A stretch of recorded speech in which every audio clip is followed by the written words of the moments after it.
Hi, so this presentation will be about unobtrusive methods. These are methods that are just found.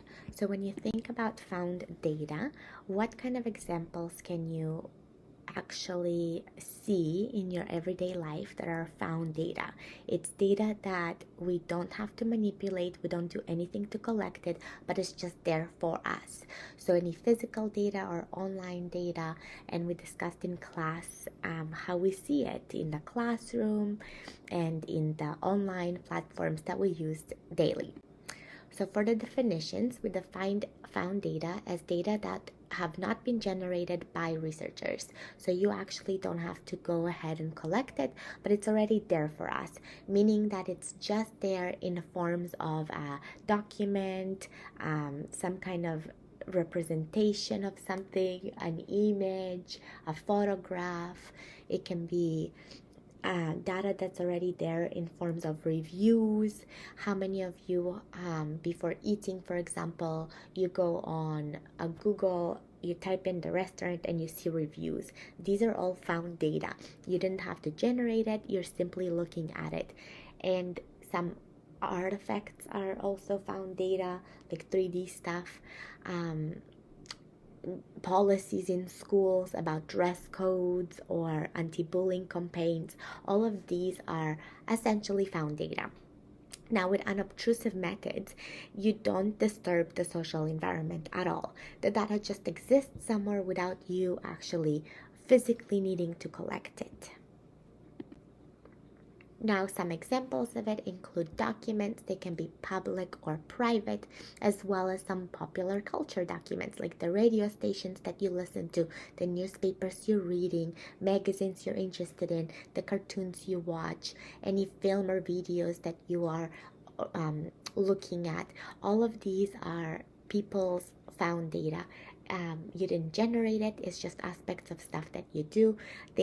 Other things that exist, are public records like birth and death certificates, school records, yearbooks.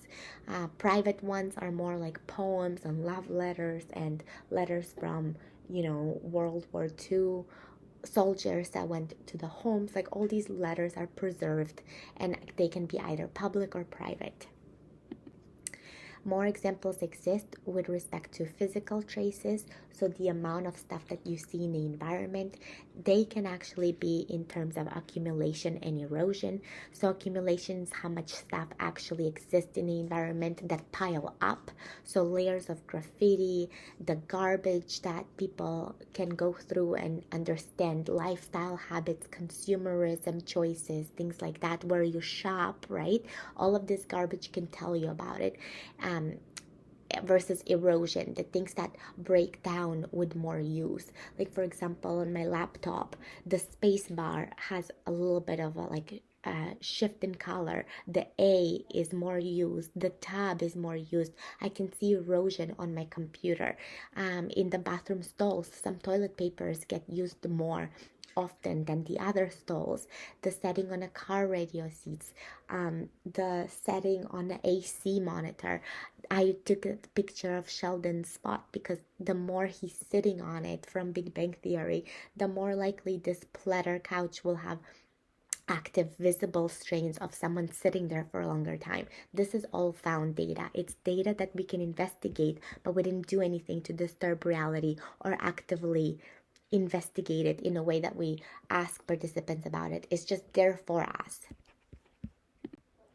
So really, in all these aspects, the text that I gave you to read describes them at 3 aspects. So you can kind of divide it into a text, image, or an artifact. And the main point that this text lets you know is that none of these have meaning until you assign them a meaning.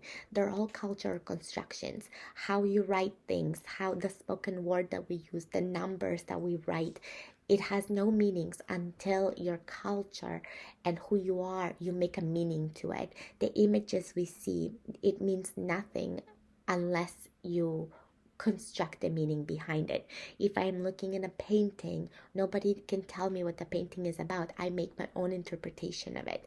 And the artifact, which are the objects, the 3D things that are made, the Halloween costumes, the toys, the Lego stuff, exhibitions, all of these 3D things are also can be a part of unobtrusive methods when you look at a bunch of them and seeing if there's kind of themes emerging within. Online data can also, of course, be available for us to use, and there's so much online data out there that you don't really need ethics for, because, well, again, we're gonna go into ethics considerations later, but there's so many blogs and texts and forums that are used in multiple spaces, online spaces, especially with gaming and virtual reality. All of these aspects are very they're centered around the fact that this data is there for you. It's already a part of that social environment is already there. You just go in as a researcher and you're starting to investigate, are there any themes in these blogs? What are they talking about? The chat groups, the words that they choose to use, how people represent themselves. It's all already there for you. Public or private, that's another ethical concern we'll establish later, but it's all to say that online data has a lot of strength. You access a lot of it, and there is a global reach. You can go globally and internationally. You get data from different cultures and youth groups online.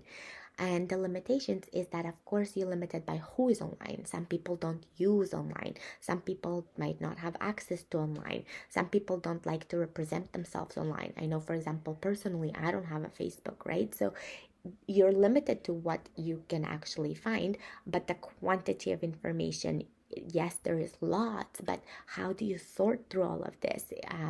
Is it feasible for you to do when your study can only be X many months and you have to graduate or something? So all of these things you have to consider and know what you exclude, what you include, and so on. Now, some of the attractions to found data, of course, is that it gives you unique insights. You can learn things that you don't normally learn through looking at historical data.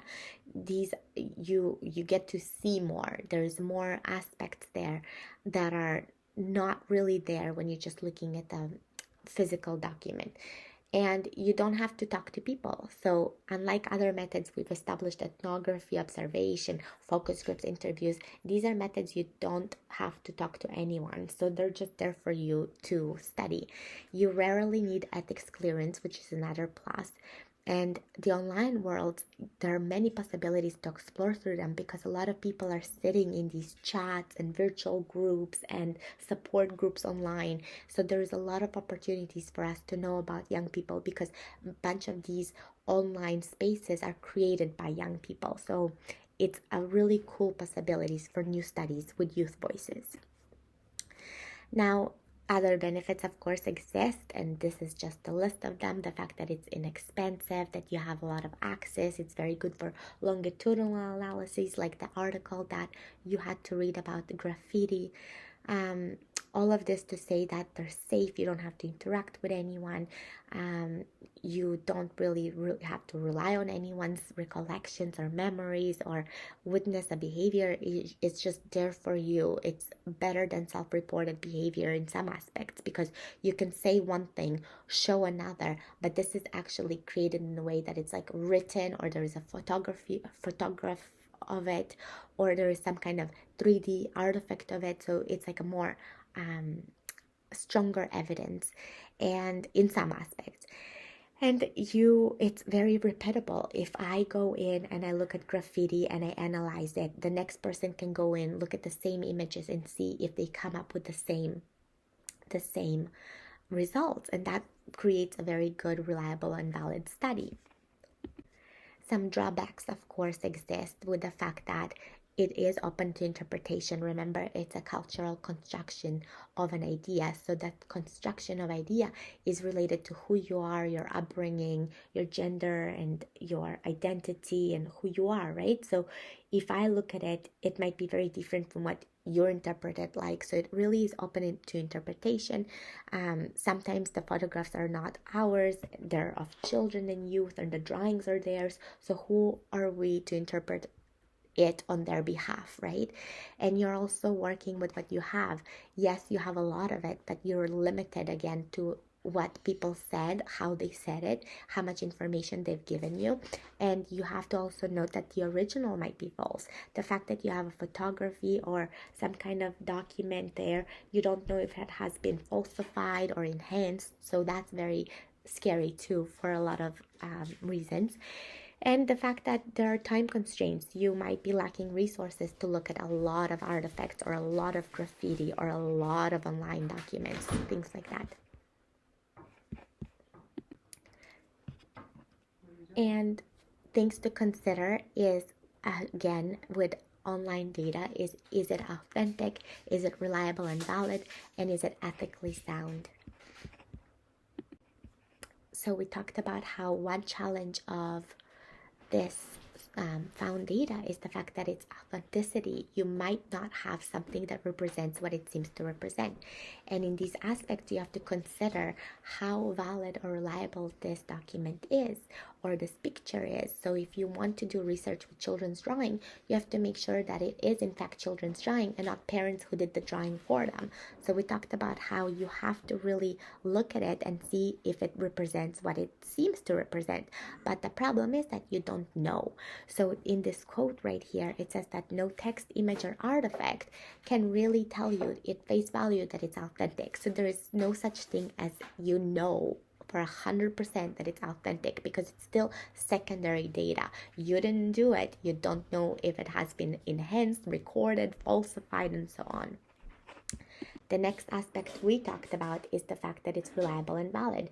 Reliability is the fact that if you want to re-examine your source of data and then create conclusions about it, the next person that goes around to do it, will they arrive at the same solution? Will they arrive at the same conclusion?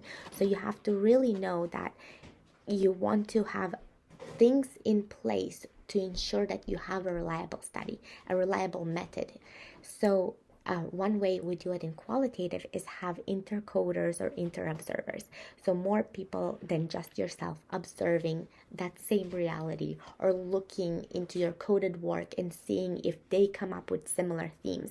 Because you want to have agreements between the people that you choose to share the data with. And these people are very critical in making sure that if they disagree with you, then they have to let you know how many disagreements you have. You count them and you really come to a conclusion, a solution, And in that solution, you have to make sure when you create solutions for these disagreements, you create more credible study. So if I am one coder and I code your data and another coder codes your data and we have some form of disagreement, you have to really sit them down and almost have like a case that says, okay, I see it this way. How do you see it? Okay, do you see it from my perspective? When you come to an agreement, you make your data stronger and thus more credible. Very important to do. Another aspect we discussed was validity. It's how well a method measures what it claims to measure. So in my study, I've done self-compassion and I used the self-compassion questionnaire because it was quantitative. Well, this questionnaire really had to set out to measure self-compassion. If some questions were not related to self-compassion but related to depression or optimism, well, is it actually measuring self-compassion? In quantitative methods, this is very critical. In qualitative methods, it's more about the quality of the study, the quality of the measures. And does the desk graffiti, for example, in the article that I gave you to read, measures the atmosphere in a school? All these things we will talk about quality when we get to the end of the course, but these are important things to consider when you study unobtrusive methods. And then, of course, ethics. Is it ethically right for you to use this data? Who is the owner of this? Do you have permissions to use it? You don't know, so you have to check. And to be ethically sound, you have to inspect the data. And you want to make sure that if it's public or private, where is it on a spectrum? If it's private, you should probably have a consent. You should seek some sort of permission to use it. But if it's public and everybody can see it and it's just out there for you, then you might not need it. But also consider, can it do some harms for you presenting data from it? Can it actually make somebody known? Are the online profiles or accounts related to this public sphere? Maybe you want to minimize the traceability, and you also want to make sure that you're not going to make anybody uncomfortable by using this data. So this is what we talked about before going into the midterms. So good luck everyone, and I will see you in a week.